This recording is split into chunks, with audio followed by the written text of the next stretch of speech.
ঠাকুর দর্শন করিয়ে আজকে আমি আমার ব্লগটা শুরু করলাম। আমি এখন রান্নাঘরে ইন্ডাকশনে দুধ জাল বসিয়ে দিয়েছি। খুব সামান্য একটু উপকরণ দিয়েই চিকেন রান্না করব। পেঁয়াজটা একটু হালকা ফ্রাই করে নিলাম।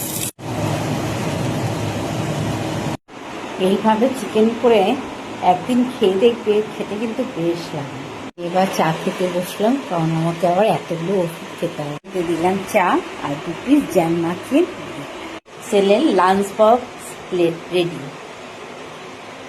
এই দেখো, ছোটবেলার মতন এখনো ছেলের বাবা অফিস যাওয়ার সময় হাত খরচা দেয়।